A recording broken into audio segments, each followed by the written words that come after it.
मैं निवेदन करूंगा अपने राष्ट्रीय अध्यक्ष श्री जगत प्रकाश नड्डा जी, जो गुरुग्राम के अंदर प्रदेश कार्यालय का आज उद्घाटन है, तो प्रदेश कार्यालय का यहीं से रिमोट के द्वारा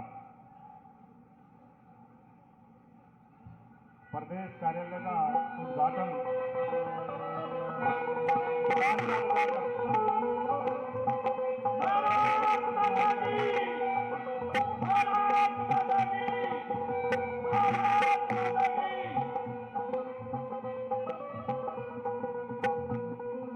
अब मैं निवेदन करूंगा प्रदेश अध्यक्ष ओम प्रकाश धनखड़ जी से, वो प्रदेश राष्ट्रीय अध्यक्ष बड़ौली साहब एक बार शंख वादन कर दूं जी का शब्दों के द्वारा अभी स्वागत करेंगे ओम प्रकाश जी धनखड़।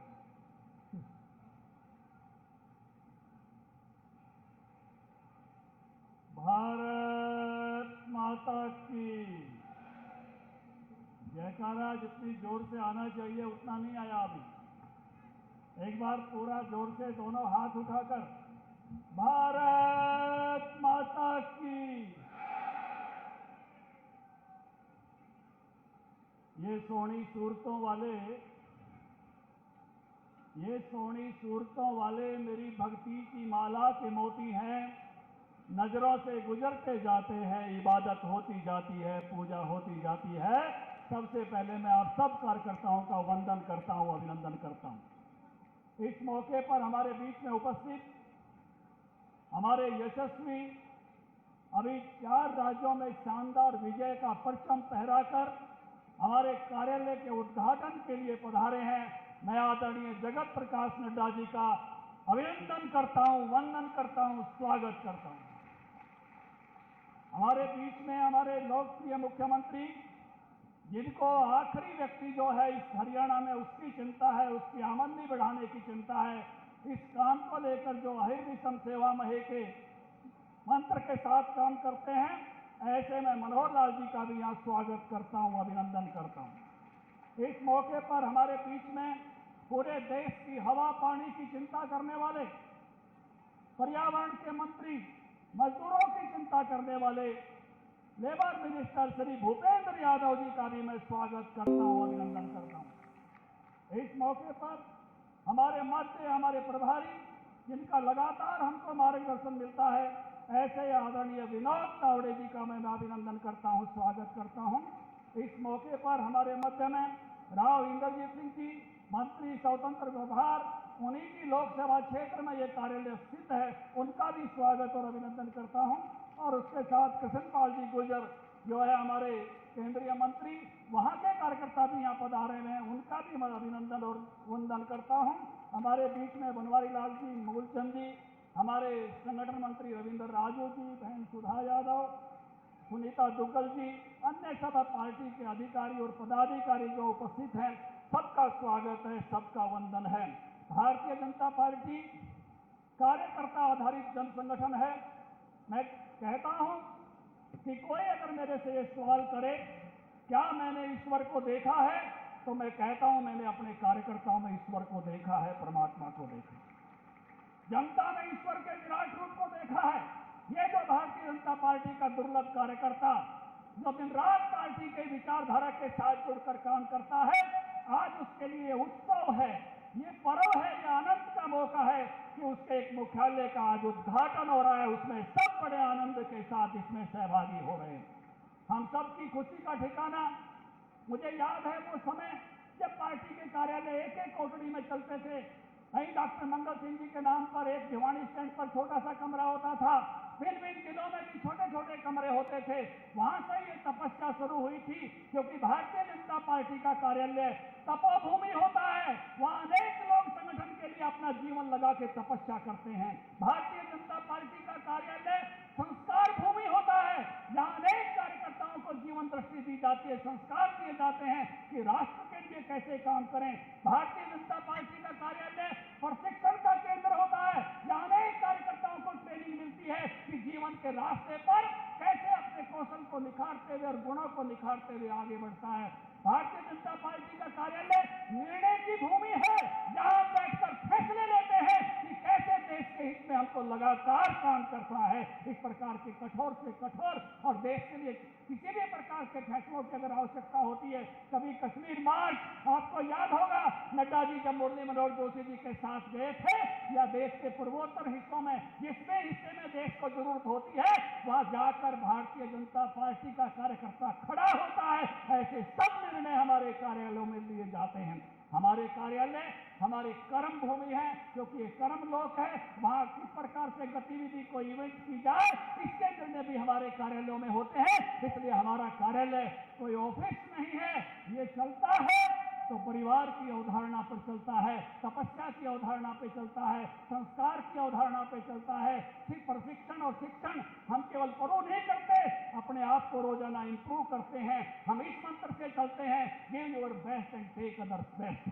मैं इस मौके पर कहना चाहूंगा, आज बाबा साहब भीमराव अंबेडकर जी का जन्मदिन है। इस मौके पर आज हमने 4000 स्थानों पर बाबा साहब की जयंती मनाई है। हरियाणा में हमारे अनुसूचित जाति मोर्चा ने 1 लाख नई सदस्यता के संकल्प के साथ मनाई है, और इस प्रकार से मनाई है कि बाबा साहब जो आपका सपना था कि देश में समान नागरिक संहिता लागू हो, उस समान नागरिक संहिता के दिवस के रूप में आज की जयंती हमने मनाई है। हमने कहा है बाबा साहब कुछ बातें आप संविधान में लिखना नहीं चाहते थे, लिख दी गई। आप भारतीय जनता पार्टी ने जो गलत लिख दी गई उनको मिटाने का काम किया है। संविधान में धारा 370 बाबा साहब अंबेडकर लिखना नहीं चाहते थे। जिस दिन लिखी गई पढ़ी गई, बाबा साहब संविधान सभा में नहीं आए थे। बाबा साहब ने शेख अब्दुल्ला को पत्र लिखा था कि शेख अब्दुल्ला जी, आप चाहते हो कि भारत आपकी सीमाओं की रक्षा करे, आप चाहते हो कि भारत वहां सड़क बनाए, आप चाहते हो कि वहां भारत अन्न दे, आप चाहते हो कि भारत के समान आपके नागरिकों को सुविधा मिले, लेकिन भारत का कानून वहां लागू नहीं हो। देश के कानून मंत्री के नाते भीमराव अंबेडकर इसको स्वीकार नहीं कर सकता। और मैं बधाई देना चाहूंगा राष्ट्रीय अध्यक्ष जी को, यहाँ बैठे हुए नेतृत्व को, कि धारा 370 जो बाबा साहब लिखना नहीं चाहते थे वो बीजेपी ने संविधान से हटाई है। बाबा साहब भी खुश हो रहे होंगे क्योंकि वो प्रखर राष्ट्रवादी थे। बाबा साहब एक बात लिखना चाहते थे कि देश में समान नागरिक संहिता हो। अब वो वक्त आ गया है। राष्ट्रीय अध्यक्ष जी के नेतृत्व में हमारे उत्तराखंड के पुष्कर धामी जी ने कहा है कि हम उत्तराखंड में समान नागरिक संहिता लाने पर विचार कर रहे हैं। मैं चाहूंगा कि बाबा साहब की जो एक इबारत लिखी जानी चाहिए थी देश में समान नागरिक संहिता की, उसी को समर्पित होकर आज हमने उनकी जयंती मनाई है। और आज हम बाबा साहब ये संकल्प करते हैं, बाबा तेरा सपना अधूरा वर्तमान भारत करेगा पूरा। जो नेतृत्व मेरे सामने बैठा है वो उस सपने को पूरा करके दिखाएगा। कि मैं बाबा साहब को अपनी भावांजलि श्रद्धांजलि अर्पित करता हूं। माननीय राष्ट्रीय अध्यक्ष जी, ये अमृत महोत्सव का वर्ष है और हरियाणा ऐसी भूमि है जहां आजादी की प्रथम लड़ाई हमने बड़े जोर शोर से लड़ी थी। हजारों लोग हमारे बलिदान हो गए थे। राव इंद्रजीत जी यहाँ पर हैं, तुलाराम जी नसीबपुर में लड़े थे, नाहर सिंह बल्लभगढ़ में लड़े थे, हरिरावा या गुड़गांव में लड़ाई लड़ी गई, मेवात में लड़ी गई, मेवात के साथी यहाँ हाजिर हैं, फतेहगढ़ में लड़ी गई, झज्जर में लड़ी गई, झांसी में लड़ी गई, हिसार में लड़ी गई, अंबाला से क्रांति शुरू हुई। ये क्रांति की भूमि है। यहाँ रक्त रक्त में किसी न किसी शहीद का खून है, कण कण में की भूमि में। ऐसे अमृत महोत्सव में इस मौके पर आप कार्यालय का उद्घाटन करने पधारे हैं। हम वो सैनिक हैं जो आजाद हिंद फौज में थे, 2715 हमारे लोग, और उसमें से 340 लोग बलिदान हो गए थे, 450 लोग लापता हो गए थे। हम उन लिस्टों में हैं आजाद हिंद फौज के जो सुभाष के साथ लड़े, और 26,000 लोग जो बलिदान हो गए थे। हम उन लोगों में हैं जो आजादी की लड़ाई के लिए यहाँ ऐसे ऐसे लोगों ने कष्ट सहे हैं, किसी को तोप से उड़ा गया, पीरदास बैरागी को। लिबासपुर के उदनी राम को पेड़ पर कीले मार दी गई। फांसी के फकीर चंद जैन को उनके घर के सामने हुक्म चंद जैन को फांसी दे दी गई। यहाँ कोलडी से रगड़ा गया, कहीं हांसी में, कहीं सोनीपत में। उन सब वीरों को नमन करते हुए, ज्ञात वीरों को, अज्ञात वीरों को, जो 3,27,000 लोग शहीद हुए, देश में 13,500 लोगों को कोर्ट से फांसी दी गई, और उसमें से 850 वीर हरियाणा के थे। हमने आदरणीय अध्यक्ष जी गांव-गांव में नमन किया है सुभाष को, गांव-गांव में नमन किया है चंद्रशेखर आजाद को, भगत सिंह, राजगुरु, सुखदेव को। उनके गांव से मिट्टी लाकर, उनकी श्रद्धांजलि की सभा से मिट्टी लाकर हरियाणा के इन कार्यकर्ताओं ने उस चित्र को जीवंत किया है अमृत महोत्सव में। मैं इन कार्यकर्ताओं को वंदन और अभिनंदन करता हूं। मैं अध्यक्ष जी का स्वागत करते हुए, सारी टीम का स्वागत करते हुए, मुख्यमंत्री जी का स्वागत करते हुए, आज का जो ये कार्यालय उद्घाटन का उत्सव है, पर्व है, हमारे लिए आनंद का पर्व है, इन्हीं शब्दों में फिर से आप सबका अभिनंदन करते हुए अपनी वाणी को विराम देता हूं। भारत माता की। अब मैं निवेदन करूंगा हरियाणा प्रदेश के लोकप्रिय मुख्यमंत्री, जिन्होंने संगठन महामंत्री के रूप में हरियाणा प्रदेश में बहुत कार्यकर्ताओं का निर्माण किया और अब 7 वर्षों से हरियाणा प्रदेश की जनता की जो सेवा करने का कार्य कर रहे हैं, ऐसे लोकप्रिय मुख्यमंत्री श्रीमान मनोहर लाल जी से मैं निवेदन करूंगा कि वह आए, हम सबको संबोधित करें। हरियाणा प्रदेश के यशस्वी मुख्यमंत्री श्रीमान मनोहर लाल जी। भारत माता की। इतना उत्साह का कार्यक्रम हो और आवाज में दम ना हो, अच्छा नहीं है। भारत माता के। केंद्रीय कार्यालय बहुत नजदीक है दिल्ली में, वहां तक तो आवाज पहुंचाओ। भारत माता के।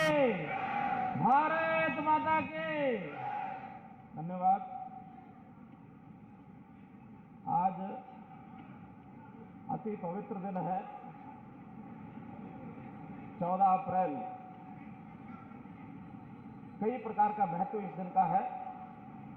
इस पवित्र दिन पर हमारा सौभाग्य है कि हमारे बीच में आज हमारे भारतीय जनता पार्टी के राष्ट्रीय अध्यक्ष श्री जगत प्रकाश जी नड्डा वो स्वयं पधारे हैं हम लोगों को संदेश देने के लिए। मैं सर्वप्रथम हरियाणा के मुख्यमंत्री के नाते प्रदेश की ओर से आपका बहुत बहुत अभिनंदन और स्वागत करता हूं। आज हमारे बीच में केंद्र सरकार के 3 मंत्री हमारे साथ हैं।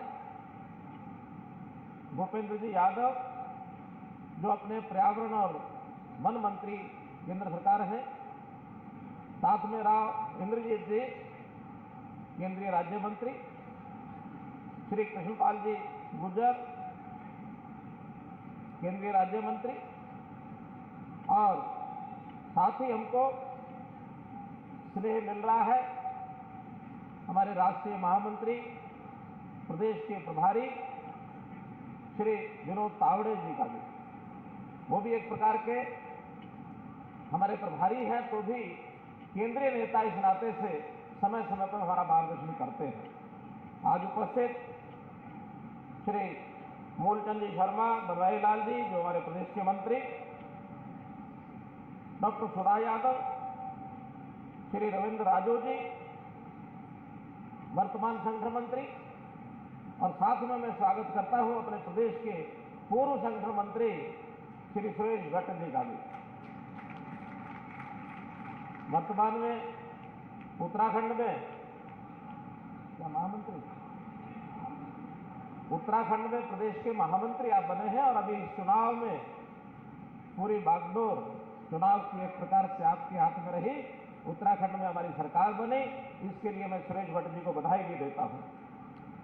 5 जिलों के अपने सब कार्यकर्ता, पार्टी के अध्यक्ष, हमारे सभी विधायक, अन्य सभी स्थानीय जो हमारी संस्थाएं हैं उनके जनप्रतिनिधिगण, सभी विभिन्न मोर्चों के विभिन्न स्तर के पदाधिकारीगण, मंडल स्तर के अथवा अन्य स्तर के सभी 5 जिलों के कार्यकर्ता बंधुओं, आज ये सुनहरा अवसर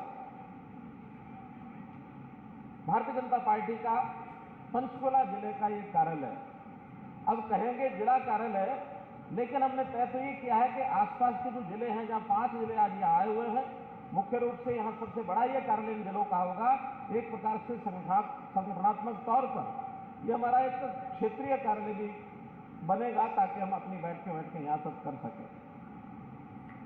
आज का दिन, कल बैसाखी होकर के उस त्योहार पर भी हम लोगों ने प्रसन्नता मनाई। 14 अप्रैल दक्षिण भारत का एक प्रकार का ये नव वर्ष भी कहलाता है। पोंगल का त्योहार वहां चला है।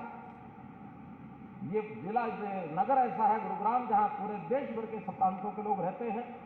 तो मैं ऐसे नववर्ष के नाते से भी दक्षिण भारत के अपने जो लोग यहां रहते हैं उनको भी सबको मैं बहुत बहुत बधाई देता हूं। आज डॉक्टर बाबा साहब अम्बेडकर जी का जयंती का दिन है। बाबा साहब अम्बेडकर जी को भी हम याद करते हुए मुझे प्रसन्नता है कि इस कार्यालय में जो इसका एक सभा कक्ष, विशाल कक्ष बना है, उसका नाम भी हमने डॉक्टर अम्बेडकर सभागार रखा है। उनको भी आज के दिन हमने इस रूप में श्रद्धांजलि दी है। भाइयों बहनों,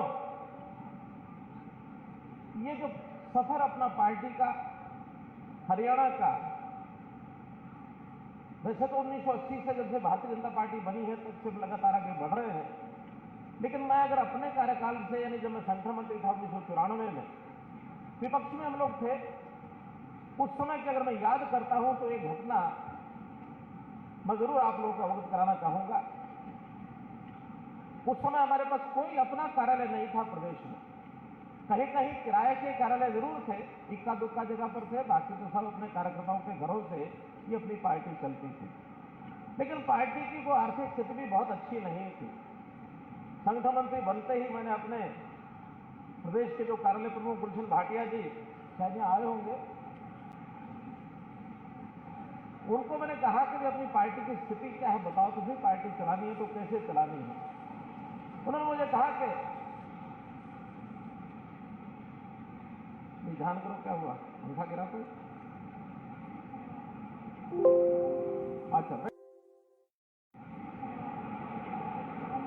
अच्छा बैठिए बैठिए। तो उनको मैंने कहा कि पार्टी की अपनी स्थिति करने लगे कि बैंक में लगभग 28-30 हज़ार रुपये हमारा इसमें बैलेंस है, कितने महीने काम चलेगा? चलने के लगभग 2 महीने काम चलेगा। मैंने कहा चलिए 2 महीने बाद जो होगा देखेंगे। नहीं, एक बात और भी है साथ में, क्या है कि बैंक से हमने कर्ज भी उठाया हुआ है, 1,60,000 रुपये का कर्जा भी हमारे ऊपर है। बड़ा हैरान हुआ मैं कि हमारी पार्टी कर्जे में चल रही है, इस पार्टी को हम कैसे आगे बढ़ा पाएंगे। श्रीमती सुषमा जी उस समय प्रभारी होती थी, तो सुषमा जी को मैं जाकर के मैंने कहा कि आपने मुझे प्रदेश कर्जे में दिया है, इस प्रकार से कैसे काम चलेगा? कहने लगे केंद्र में भी कोई पैसा नहीं है जो आपको हम दे दें। मैंने कहा कैसे चलाएंगे? तो उन्होंने तरकीब सुझाई कि कार्यकर्ता हमारा अगर जुट जाएगा तो सारे काम ठीक हो जाएंगे, और कार्यकर्ता को जुटने के लिए इतना काम कर सकती हूँ कि राष्ट्रीय अध्यक्ष अडवाणी जी हैं, अडवाणी जी का 2 दिन का समय आपको मैं दे सकती हूँ। आप इनके 4-5 कार्यक्रम कराइए, पहली भेंट के कार्यक्रम होंगे और उसमें से 15% प्रदेश को हिस्सा मिल जाएगा। उसका योजना बनी, 4 उनके कार्यक्रम कराए गए और हमको लगभग प्रदेश में 15% के नाम से 3 लाख रुपया मिला, और वो 1,60,000 रुपया बैंक में जाकर के उतार करके और हमें पार्टी को उस दिशा में लेकर के आए कि कर्जे में पार्टी नहीं चलानी, हमारे जो साधन है उसी में चलाएंगे। आज प्रभु कृपा, कार्यकर्ताओं के बल पर हम कभी साझी सरकार में आए, कभी फिर विपक्ष में रहे, और पिछले 8 साल से 7.5 साल से भारतीय जनता पार्टी की अपनी शुद्ध सरकार हरियाणा में चल रही है, और ये कार्यकर्ताओं के बलबूते पर चल रही है। भाइयों बहनों, इन कार्यकर्ताओं ने योगदान करके जगह जगह पर उत्साह से पूरा मन खोल के योगदान किया, किसी ने कम किया, किसी ने ज्यादा किया। आज स्थिति हमारी ये बनी है कि पूरे प्रदेश में आज पार्टी उस नाते से एक अच्छे स्थान पर पहुंची है। अगर हम कार्यालय के नाते से ही इसका विचार करें तो आज हमारे 22 जिलों में से ये आज 9वां जिला है जिसका आज उद्घाटन हो रहा है। 9वां जिला आज उद्घाटन हो रहा है 22 में से। 2 जिले ऐसे, पंचकुला और अंबाला, इसी महीने में वो तैयार है एकदम।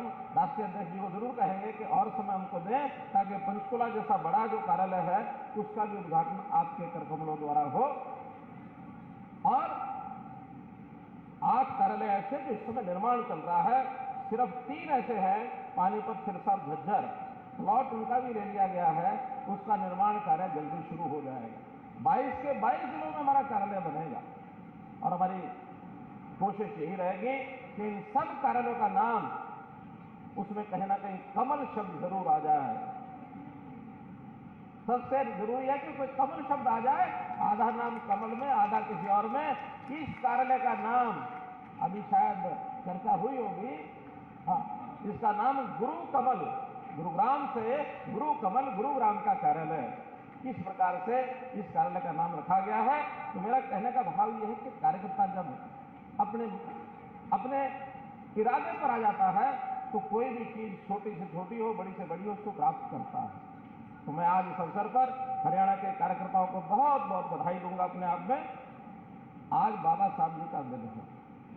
बाबा साहब जी अपने समय में किस प्रकार के एक वैज्ञानिक ढंग से समाज का विश्लेषण करने वाले समाजशास्त्री थे।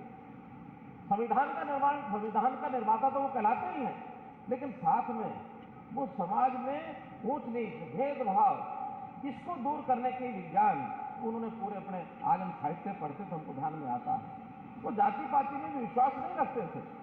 वो चाहते थे कि समाज का जो गरीब वर्ग है उसको कैसे उठाया जाए। अगर हम विश्लेषण करें तो बहुत से ऐसे समाज के अंदर महापुरुष हुए हैं जिन्होंने इस विषय में काम किया है। अगर अपनी पार्टी में, अपनी पार्टी के संस्थापकों में से पंडित दीनदयाल जी उपाध्याय, वो भी इसी मत के थे, जब तक समाज का अंतिम व्यक्ति उसको हम मुख्य धारा में नहीं लाएंगे समाज सुखी नहीं हो सकता। उन्होंने हमें अंत्योदय दर्शन नाम से एक विचारधारा दी, अंतिम का उदय करो। और भारतीय जनता पार्टी की सब सरकारें, नरेंद्र मोदी जी के नेतृत्व में केंद्र सरकार गरीबों के कल्याण के लिए कितनी ही योजनाएं बनाई हैं, सब नीचे तक पहुंची हैं।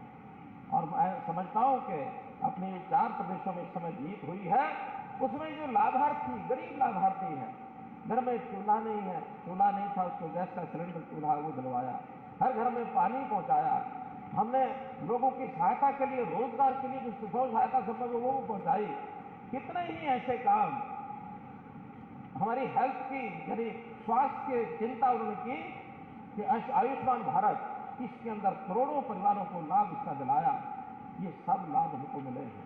आज हमारी सब सरकारें जो बनी हैं, जो लाभार्थी हैं, उन लाभार्थियों के आधार पर जिन्होंने एक वातावरण बनाया है, उसका बहुत बड़ा योगदान है। और मैं हरियाणा की बात इतनी कह करके अपने विषय को समाप्त करूंगा, क्योंकि राष्ट्रीय अध्यक्ष जी ने हमारा मार्गदर्शन करेंगे तो उन्होंने भी फिर जल्दी निकलना होगा। हमने हरियाणा में जो समाज का अंतिम व्यक्ति है वहां से शुरू किया है। सामान्यतया राजनीतिक लोग कहते हैं कि हम आखिरी व्यक्ति तक पहुंचेंगे। हमने कहा कि नहीं, हम आखिरी व्यक्ति से शुरू करेंगे। आखिरी व्यक्ति, उसकी चिंता करना हमारा काम है। उसके परिवार में सुख समृद्धि कैसे आए, बच्चों की शिक्षा कैसे हो, स्वास्थ्य खराब हुआ उनकी बीमारी के कारण से इलाज, आयुष्मान भारत का लाभ उनको कैसे मिले, उनके नौजवानों को रोजगार कैसे मिले, कोई भी समस्या उनकी है सबसे पहले उनको हल करना। तो उसके लिए बड़ी योजनाएं बनाई है। उन योजनाओं का समय समय पर कार्यकर्ताओं को जानकारी दी जाती है कि परिवार पहचान पत्र के माध्यम से जिनकी आय कम है उनके लिए उनके बच्चों की शिक्षा, हमने तो यहां तक कर दिया है कि सरकारी स्कूलों में तो फ्री होगी होगी, लेकिन कंपटीशन के आधार पर अगर प्राइवेट स्कूल भी उनके बच्चों को अपने एडमिशन देते हैं उसकी फीस भी सरकार देगी। ये हमने नया निर्णय किया है। ये जो 134A की बात चलती है उससे भी आगे बढ़कर के हमने किया है। राइट टू एजुकेशन में 25% तो बच्चों को दाखिला मिलेगा ही पहली कक्षा में।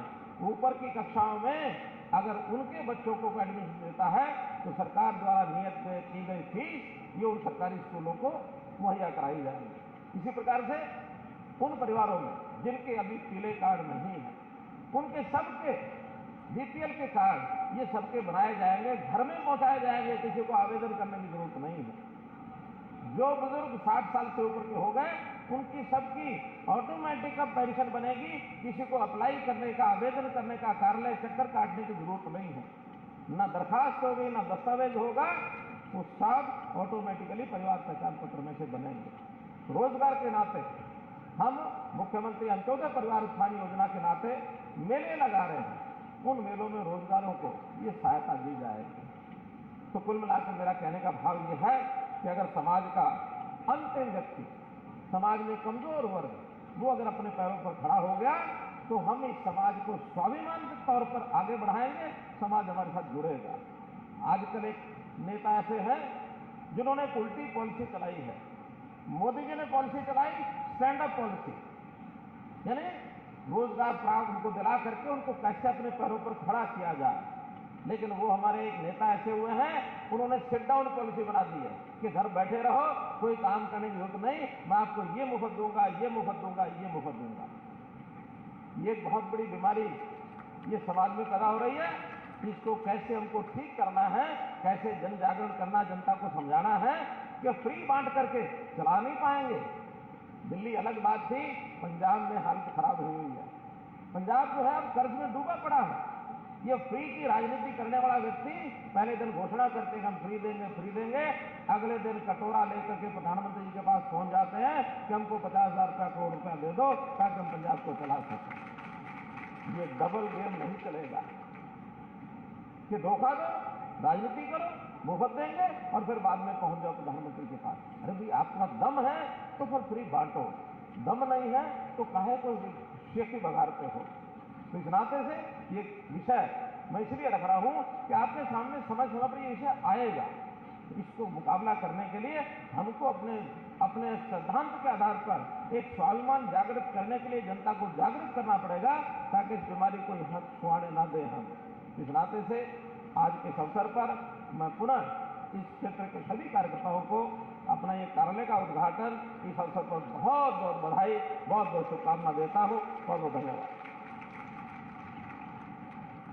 बहुत बहुत धन्यवाद मुख्यमंत्री महोदय जी का। अब मैं निवेदन करूंगा वेदपाल जी, प्रदेश महामंत्री, अपने पूर्व में संगठन महामंत्री रहे सुरेश भट्ट जी का पुष्प गुच्छ देकर स्वागत करेंगे। पवन सैनी जी और वेदपाल जी।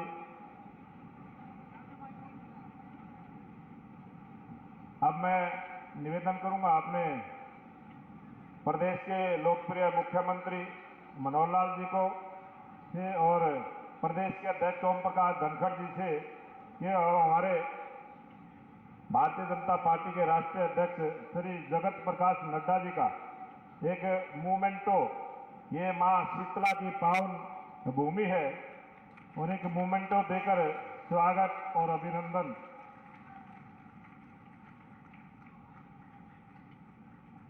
भारत माता की।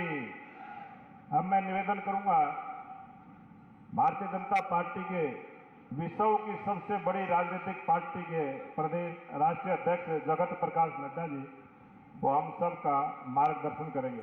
भारतीय जनता पार्टी जिंदाबाद।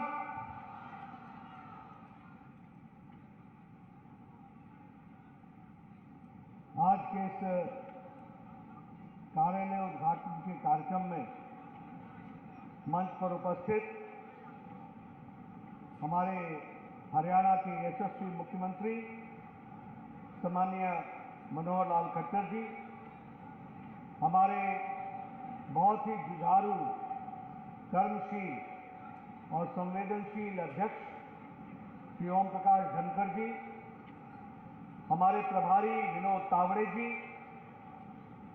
हमारे भारत सरकार में मंत्री और मेरे वरिष्ठ सहयोगी श्री भूपेंद्र यादव जी, भारत सरकार में मंत्री और हमारे वरिष्ठ साथी राव इंद्रजीत सिंह जी, भारत सरकार में मंत्री सम्माननीय कृष्णपाल गुर्जर जी, बहन सुधा यादव जी, पूर्व सांसद, वर्तमान में सांसद बहन सुनीता दुग्गल जी, हमारे पूर्व में संगठन मंत्री रहे सुरेश भट्ट जी, डॉक्टर बनवारी लाल जी, मंत्री हरियाणा सरकार, मूलचंद शर्मा जी जो हरियाणा सरकार में मंत्री हैं, रविंद्र राजू जी, मोहनलाल बड़ोली जी जो महामंत्री हैं, वेदपाल जी, पवन सैनी जी, सम्मानित मंच और यहाँ इतनी बड़ी संख्या में आज हर्षोल्लास के साथ त्योहार के रूप में मनाते हुए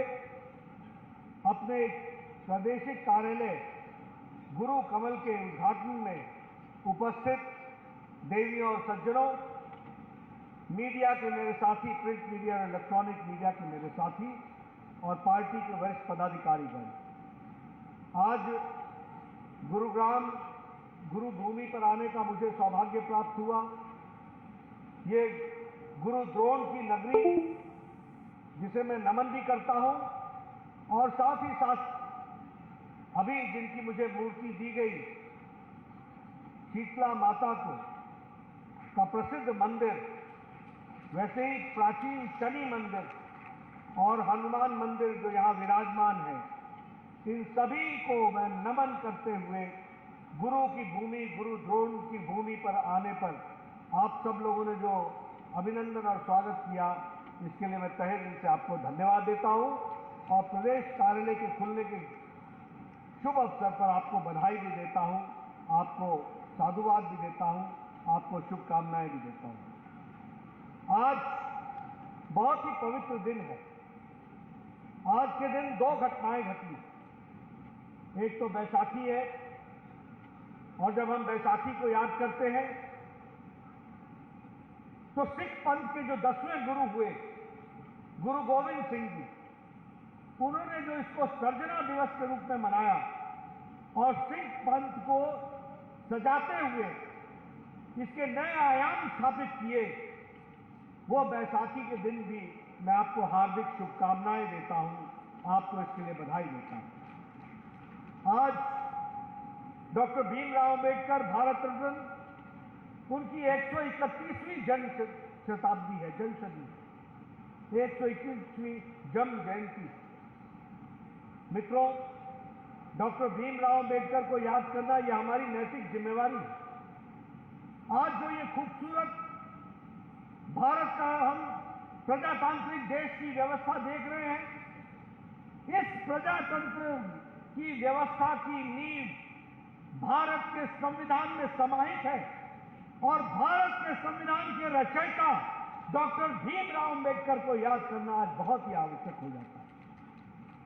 मित्रों, बहुत कम लोग जानते हैं कि भीमराव अंबेडकर एक बहुत ही ज्ञानी और स्कॉलर जिसको कहते हैं, पढ़ाई में रुचि, वो सिर्फ समाज सुधारक ही नहीं थे, उन्होंने अर्थ की दुनिया में, उन्होंने सामाजिक दुनिया में, उन्होंने राजनीतिक दुनिया में देश को एक दिशा दी, और इस संविधान के माध्यम से जो आज ये 130 और 40 करोड़ का देश है, इसको समाहित करते हुए नियम के साथ संविधान को मानते हुए चलने का प्रेरणा डॉक्टर भीमराव अंबेडकर ने हम सबको दी है।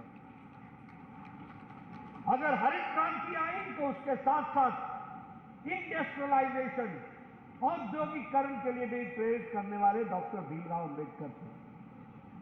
अगर हम महिलाओं की बात करें तो उन्होंने बड़े स्पष्ट शब्दों में कहा था कि जब किसी भी समाज को आंकना हो, नापना हो, तो उसका मापदंड एक ही बात को तय करेगा कि उस समाज में महिला की सशक्तिकरण की स्थिति क्या है। अगर महिला सशक्त है तो समाज सशक्त है, अगर महिला सशक्त है तो बाल सशक्त है, अगर महिला सशक्त है तो समाज अग्रसर है, अगर महिला सशक्त नहीं है तो समाज निर्बल है, कमजोर है। यही बात तय करने की। मैं आपको इसलिए ये बात कह रहा हूं कि डॉक्टर भीमराव अंबेडकर का यह पक्ष कितने पहले उन्होंने अपने वाक्यों में कहा। वो प्रखर राष्ट्रवाद थे, राष्ट्रवादी थे। आज हम लोगों ने धारा 370 को धाराशाही कर दिया। मोदी जी की इच्छा शक्ति और अमित शाह की रणनीति ने धारा 370 को धाराशाही कर दिया। लेकिन डॉक्टर भीमराव अंबेडकर ने 47-48 में शेख अब्दुल्ला को चिट्ठी लिखी थी, और उसमें उन्होंने लिखा था कि तुम्हारे जम्मू कश्मीर के लिए मैं सड़कें बनाऊं, तुम्हारे जम्मू कश्मीर को उसके बॉर्डर सुरक्षित करने का काम हम करें, तुम्हारे को भोजन रोटी की व्यवस्था करने के लिए भारत सरकार काम करे, और भारत सरकार की सीमाओं के तहत तुम स्वाधीन रहो। ये संभव नहीं है। तुमको भारत का अभिन्न अंग होना होगा। मेरे लॉ मिनिस्टर होते हुए यह काम कभी नहीं होगा। इस तरीके की बात उन्होंने कही। यह अलग बात है कि नेहरू जी ने अम्बेडकर से छुट्टी पाई, और तो और जब वो मुंबई से चुनाव लड़ने गए तो उसके खिलाफ कांग्रेस का प्रत्याशी खड़ा किया। आज भीमराव अम्बेडकर की गुणगान गाते हैं। उस समय यही कांग्रेस पार्टी थी जिसने उनको राजनीतिक दृष्टि से प्रताड़ना करने का काम किया। और ये धारा 370 जब वो लॉ मिनिस्टर नहीं रहे तब ये स्थापित हुआ, और इसको हटाने का काम किया तो वह प्रधानमंत्री नरेंद्र मोदी जी ने किया। इस बात को भी हमको याद रखना चाहिए। इसलिए जब हम इस बातों को याद करते हैं तो भीमराव अम्बेडकर का राष्ट्रवाद का पक्ष भी हमको ध्यान में रखना चाहिए। किस तरीके से उन्होंने चीजों को आगे बढ़ाने का काम किया। और आज मोदी जी, फिर चाहे वो महिला सशक्तिकरण का विषय हो, बाल सशक्तिकरण का विषय हो, बेटी बचाओ बेटी पढ़ाओ जिसकी शुरुआत और बीज हरियाणा में रखा गया, इस कार्यक्रम को आगे बढ़ाने का काम मोदी जी और मनोहर लाल जी ने किया है। इस बात को भी मैं आपसे बताना चाहता हूं। उज्ज्वला योजना में महिलाओं का सशक्तिकरण हुआ, उजाला योजना में महिलाओं का सशक्तिकरण हुआ, सौभाग्य योजनाओं में बच्चों का महिलाओं का सशक्तिकरण हुआ, और प्रधानमंत्री वंदना योजना भी महिलाओं के सशक्तिकरण का बहुत बड़ा उपकरण बना। उसी तरीके से सुकन्या समृद्धि योजना, यह भी हमको ताकत देने का काम करती रही है। इसको भी हमको समझना चाहिए, इसको भी हमको याद रखना चाहिए। हम जब इन सारी बातों को आपके सामने रख रहे हैं तो आज मैं बहुत से विकास की योजनाओं की चर्चा करूंगा, लेकिन उसके पहले मैं कार्यालय की चर्चा करूंगा, गुरु कमल। मुझे खुशी है कि भारतीय जनता पार्टी की हरियाणा शाखा ने एक अच्छे तरीके से इस काम को बढ़ाने का प्रयास किया है, और इस काम को बढ़ाने के लिए उन्होंने भव्य कार्यालय बनाया है और उसका नाम भी गुरु कमल दिया है। इस नामकरण के साथ इस कार्यालय को जो आपके सामने स्थापित है, उसके लिए मैं मनोहर जी को और ओम प्रकाश धनखड़ जी और उनकी टीम को बहुत बहुत बधाई देता हूं कि एक भव्य प्रदेश का कार्यालय यहां पर बना है। मित्रों, जब मैं युवा कार्यकर्ता के रूप में काम कर रहा था तो उस समय मैं बार बार बोलता था कि संगठन को चलाने के लिए 5 क की आवश्यकता होती है। सबसे पहला कार्यकर्ता, दूसरा कार्यक्रम, तीसरा काम करने के लिए कार्यकारिणी, चौथा कार्यकर्ता, और उसके साथ साथ कार्यविधि। आज ये कार्यालय का उद्घाटन करते हुए मैं आपको जब बधाई देता हूं तो साथ ही साथ आपको यह भी बताना चाहता हूं कि यह कार्यालय आने वाले समय में भारतीय जनता पार्टी को वैचारिक पृष्ठभूमि में मजबूती प्रदान करेगा, ऐसी मैं आपको प्रार्थना करता हूं। मित्रों, मैं हमेशा कहता हूं हम इसको कार्यालय कहते हैं, हम इसको बीजेपी ऑफिस नहीं कहते। क्यों नहीं कहते हैं? क्योंकि ऑफिस 10 से 5 चलता है और कार्यालय कभी बंद नहीं होता है। उल्टे शाम 5 बजे के बाद इनफॉर्मल तरीके से रचनात्मक कार्यक्रमों का एक रचना होती है, यह हमको समझना चाहिए। कार्यालय एक संस्कार केंद्र है, यह संस्कार देता है। हमारी यहां पर नेताओं के साथ मुलाकात होती है, यहां हम स्ट्रेटेजी बनाते हैं, यहां हम स्ट्रेटेजाइज करते हैं, यहां कार्यक्रम की रचना होती है, उसके लिए रिसर्च की टीम की आवश्यकता होती है।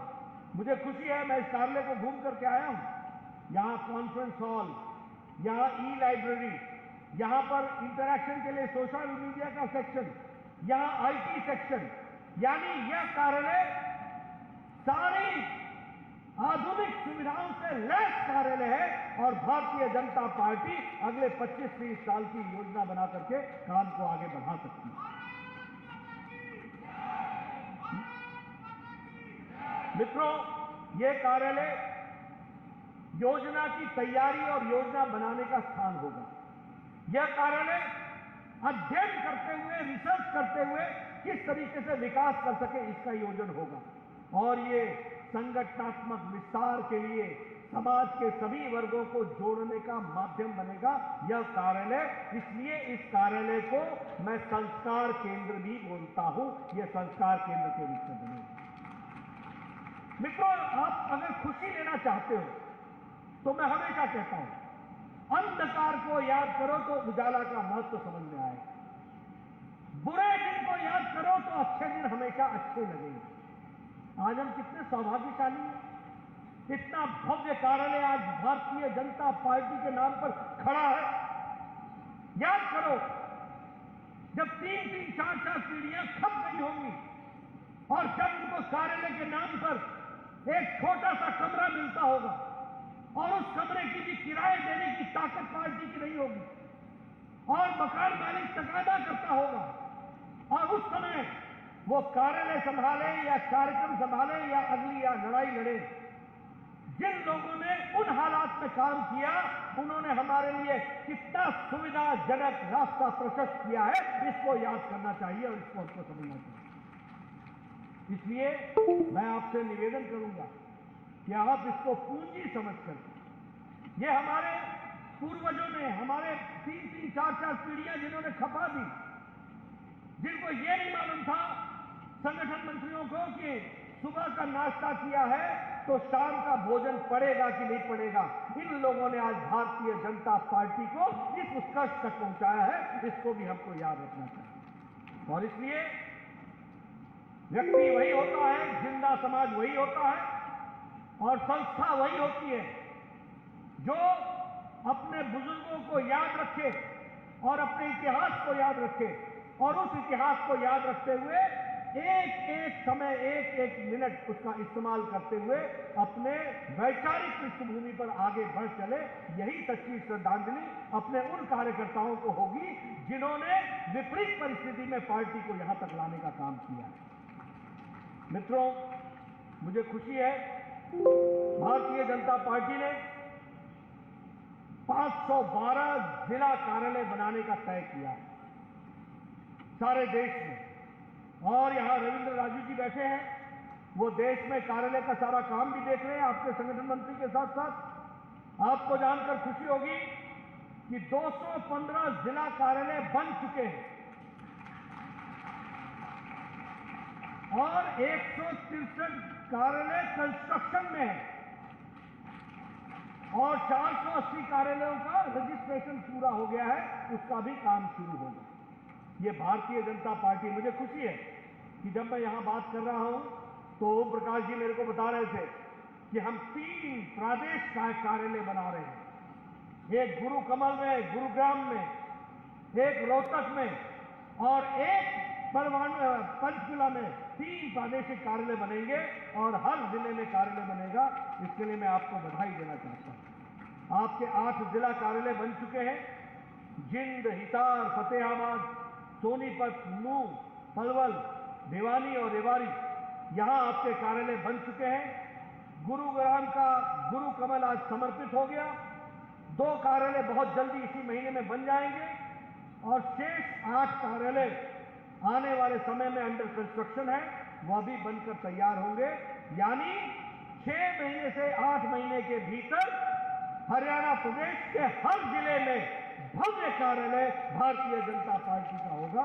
इसको भी हमको ध्यान देना चाहिए और इसके लिए मैं यहाँ के कार्यकर्ताओं को भी बधाई देता हूँ, ओम प्रकाश जी की टीम को बधाई देता हूँ, मनोहर लाल जी जो राजनेता हैं, जो मुख्यमंत्री हैं, लेकिन मूलतः संगठक है और संगठन के प्रति समर्पित है, ऐसे मुख्यमंत्री को भी मैं धन्यवाद देता हूं और बधाई देता हूं। मित्रों, हरियाणा ने पिछले 5-6 साल में बहुत प्रगति की, बहुत आगे बढ़ा और केंद्र सरकार ने भी कोई कसर नहीं छोड़ी। मुझे सौभाग्य मिला कि जब मैं स्वास्थ्य मंत्री था, राविंदर जी यहां बैठे हुए हैं, all India Institute of Medical sciences इन्होंने मांगा था और आज मुझे खुशी है कि वो all India Institute of Medical sciences Bharat सरकार ने दे दिया है। कुछ हरियाणा के फॉरेस्ट के लैंड का झगड़ा है और मुझे बताया गया कि वो लगभग 1-2 हफ्ते में उसको भी सॉल्व कर लिया जाएगा और यहाँ पर भव्य All India Institute of Medical Sciences तुरंत खड़ा किया जाएगा। यह भी मैं आपसे शेयर करना चाहता हूँ। आपको जानकर खुशी होगी कि नेशनल कैंसर सेंटर यह भी झज्जर हरियाणा में ही स्थापित है। ये देश का सबसे बड़ा कैंसर सेंटर है। 710 बिस्तरों का कैंसर सेंटर और 2035 करोड़ रुपए की लागत से बनने वाला। मुझे खुशी है कि इसका शिलान्यास करने का मौका मुझे मिला था बतौर स्वास्थ्य मंत्री। उस समय ओम प्रकाश धनखड़ जी का इलाका था जहां मुझे जाने का मौका मिला।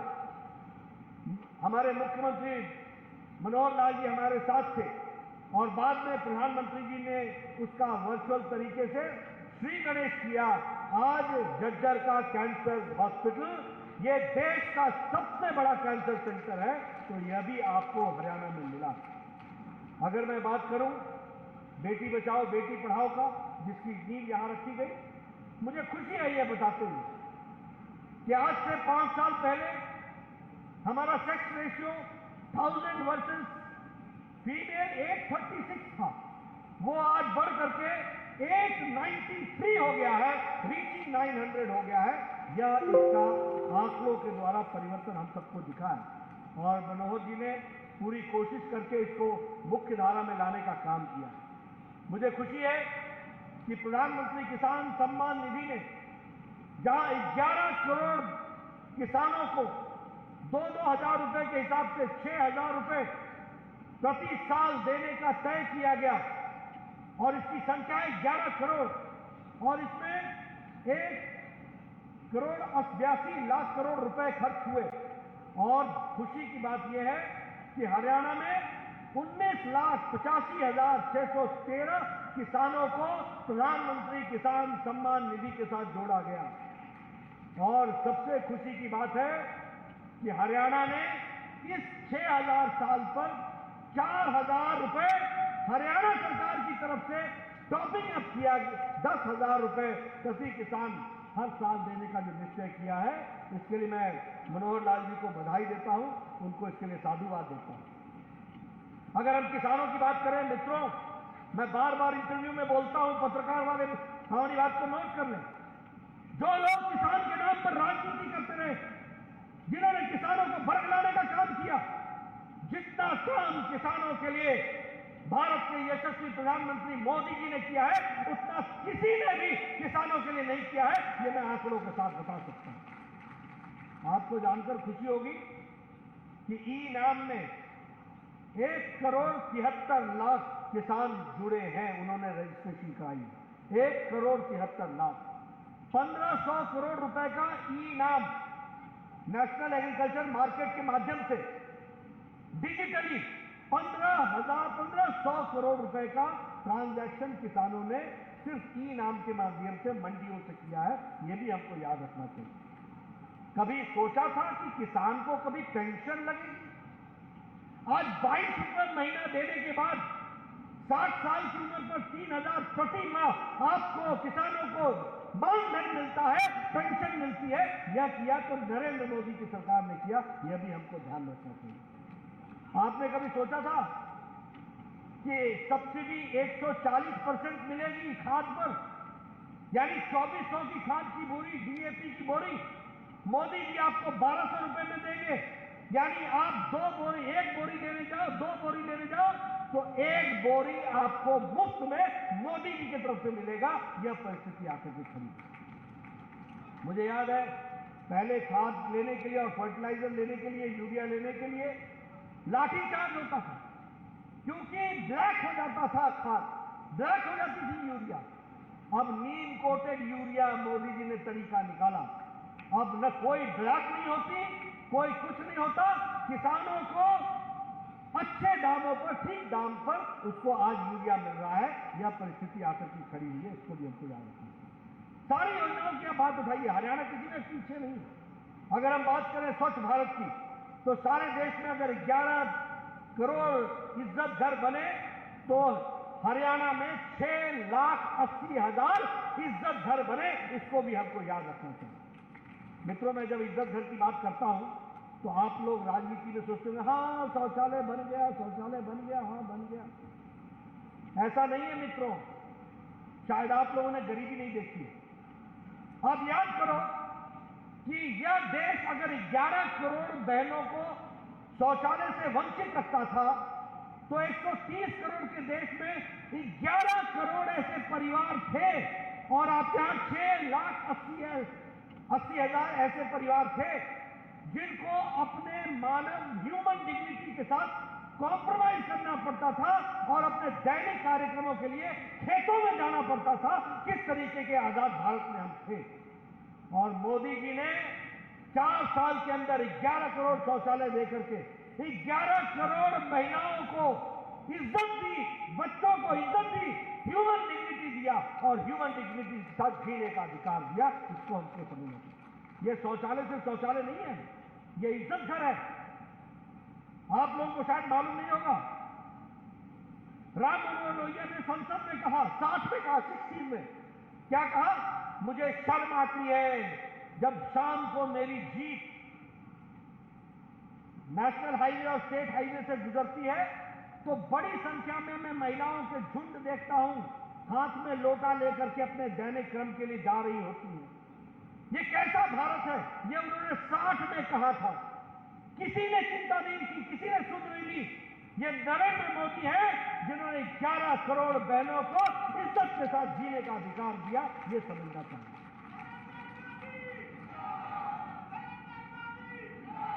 ये उज्ज्वला योजना, ये गैस का कनेक्शन। मित्रों, मैं गांव से आता हूं, मुझे नहीं मालूम कि आपको कितना मालूम है, लेकिन जो गांव के लोग होंगे वो जानते होंगे कि महिलाएं सवेरे 5 बजे उठकर हाथ में दरात लेकर पेड़ों पर चढ़ करके लकड़ी काट करके ला करके सुबह चूल्हा जलाती थी। ये मेरे गांव की कहानी मैं सुना रहा हूं। सुबह 5 बजे ठक ठक की आवाज शुरू हो जाती थी, कहीं ना कहीं कोई ना कोई पेड़ काट रहा होता था। आज मोदी जी ने सबको लकड़ी के चूल्हे से वंचित कर दिया। एक लकड़ी के चूल्हे में दिन भर जो औरत, जो महिला, जो हमारी बहन, हमारी माता घर का खाना बनाने के लिए लकड़ी के चूल्हे से उठता हुआ धुआं 200 सिगरेट के धुएं के बराबर वो अपने फेफड़े में एक दिन में ले लेती थी। यह स्थिति। और आज लगभग 10 करोड़ लोगों को गैस का चूल्हा और कनेक्शन दिया गया है। हमारी बहनें अब टक से लाइटर जलाती हैं और 5 मिनट में चाय पिलाती हैं, आधे घंटे में भोजन कराती हैं और पतिदेव से बोलती हैं बैठे क्यों हो, जाओ काम पे लगो, अब काम करो। ये महिला सशक्तिकरण हुआ। ये उज्ज्वला नहीं है कि 10 करोड़ दे दिया, ये दे दिया ना, दे दिया नहीं। भारत की तस्वीर और तकदीर और महिलाओं का सशक्तिकरण किया तो नरेंद्र मोदी जी ने किया है। इस बात को हमको याद रखना चाहिए। यह है अंतर जिसको हमको समझना चाहिए। सौभाग्य योजना 2 करोड़ 62 लाख लोगों के घरों में बिजली पहुंचाई और उसमें 54,000 हरियाणा में हमारे मनोहर लाल खट्टर जी ने बिजली पहुंचाई। आप सोचिए ना कि बिना बिजली के बच्चा कैसे पढ़ता होगा, बिना बिजली के बच्चा टेलीविजन कहां देखता होगा। आपने उसको मौलिक चीजों से वंचित रखा था। आज सौभाग्य योजना के तहत हमारे मनोहर लाल जी ने 54,000 लोगों के घर में बिजली पहुंचाई है। यह भी हमको ध्यान में रखना चाहिए। अगर प्रधानमंत्री आवास योजना की बात करें तो 1 करोड़ 76 लाख मकान बने हैं और उस 1 करोड़ 76 लाख में 1,65,000 मकान हरियाणा में बने हैं, पक्के मकान बने। और मोदी जी का सपना है, उसको मनोहर जी पूरा कर रहे हैं कि हरियाणा में कोई भी कच्चे छत के नीचे नहीं सोएगा, पक्के मकान के नीचे सोएगा। इस बात को भी हमको याद रखना है।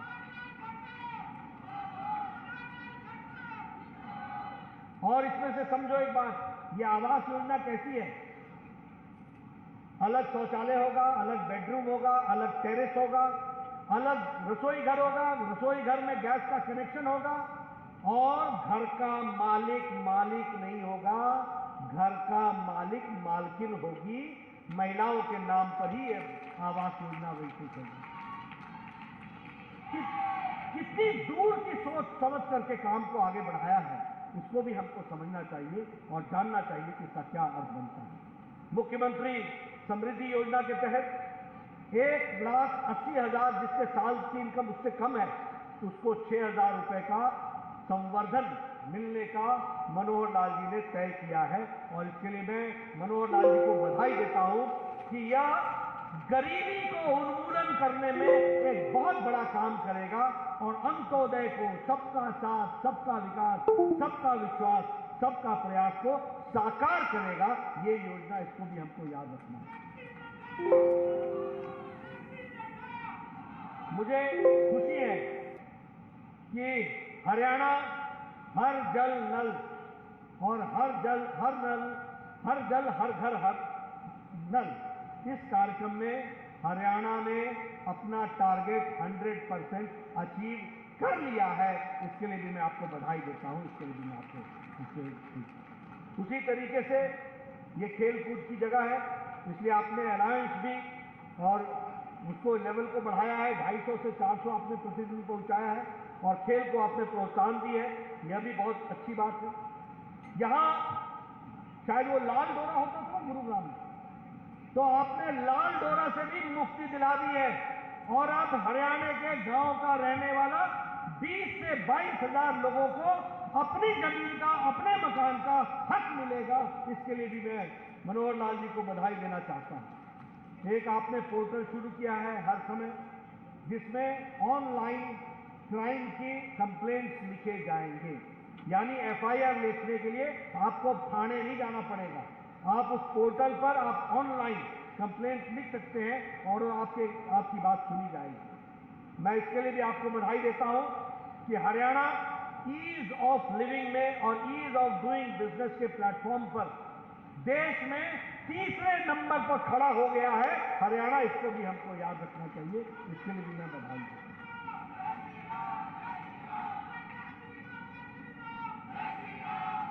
मित्रों, मुझे इस बात की भी खुशी है कि हमारे जुझारू अध्यक्ष ओम प्रकाश धनखड़ जी ने भी पार्टी को आगे बढ़ाने में कोई कसर नहीं छोड़ी है और नए नए कीर्तिमान स्थापित किए। अगर मैं बात करूं मंडल की बैठक, तो आपने एक दिन में 307 मंडलों में 22,000 पार्टी कार्यकर्ताओं की बैठक एक साथ ली। इसको भी हम एक तरीके से हम इसको रिकॉर्ड मानते हैं। उसी तरीके से अटल जयंती पर आपने बूथ लेवल पर 19,667 हरियाणा अटल जयंती के रूप में आपने उसको सेलिब्रेट किया और इसमें 16,000 बूथ पर यह कार्यक्रम हुआ। इसके लिए भी मैं आपको बधाई देना चाहता हूं।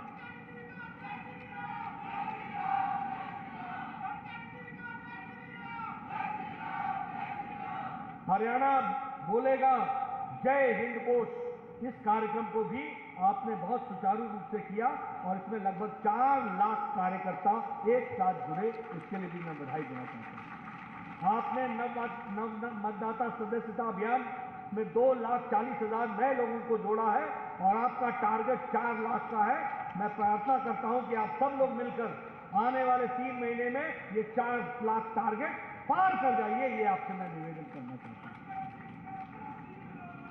उसी तरीके से हमारे मंत्री लोग, जो प्रदेश के मंत्री हैं, केंद्र में मंत्री हैं, सब लोगों ने बड़ा अच्छा काम किया है और हरियाणा को अग्रसर करने में, फिर चाहे वो भूपेंद्र यादव हो, हमारे राव इंद्रजीत जी हो, हमारे कृष्णपाल गुर्जर जी हो, हमारे प्रदेश के दोनों मंत्री हो, सभी लोगों ने पूरी ताकत के साथ हरियाणा को आगे बढ़ाया।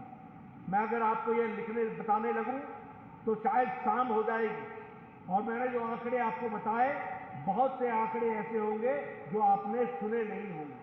मैं चाहूंगा कि यह हरियाणा की जनता को जाके बताइए, हम कुर्सी पर बैठने नहीं आए हैं, हम कुर्सी को घेरने नहीं आए हैं, हम कुर्सी से चिपकने नहीं आए हैं, हम कुर्सी के माध्यम से हरियाणा और देश की तस्वीर और तकदीर बदलने आए हैं। इस बात के लिए हम आए, यह हमारा उद्देश्य है। और इसलिए मैं जहां आज कार्यालय के उद्घाटन के लिए आपको बधाई देता हूं, मुझे आपने इसमें शरीक किया, इसके लिए आपको धन्यवाद देता हूं। वहीं ईश्वर से प्रार्थना करता हूं कि भारतीय जनता पार्टी के कार्यकर्ता बनने का सौभाग्य आपको मिला है। इस सौभाग्य को संजो के रखना और वैचारिक पृष्ठभूमि पर हमारे नेताओं ने जो काम बढ़ाया है मोदी जी के नेतृत्व में, उस काम को आगे बढ़ाने में कोई कसर मत छोड़ना, यह आपसे मैं निवेदन करना चाहता हूं। मित्रों, जब मैं कहता हूं कि हम भाग्यशाली हैं तो सिर्फ भाषण के लिए नहीं कहता हूं।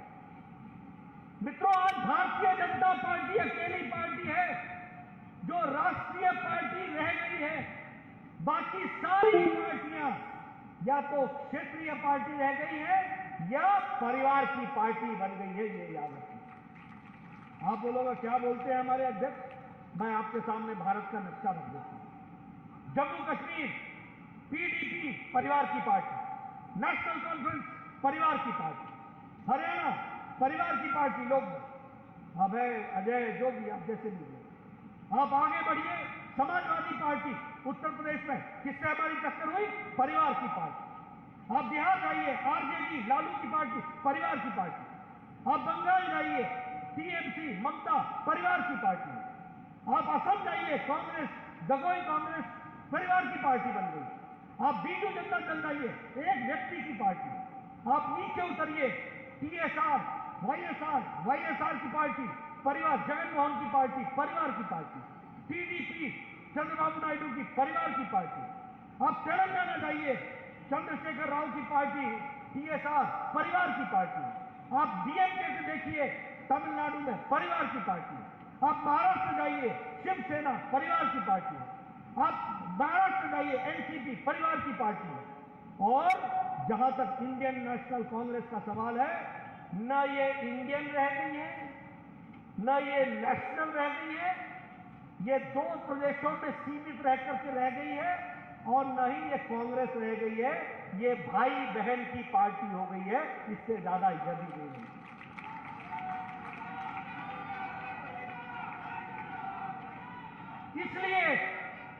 इसलिए ये हमारा सौभाग्य है कि कमल के नीचे कमल के साथ हमें खिलने का मौका मिला है। ये हमारा सौभाग्य है कि कमल के साथ चलते हुए देश को आगे बढ़ाने का मौका मिला है।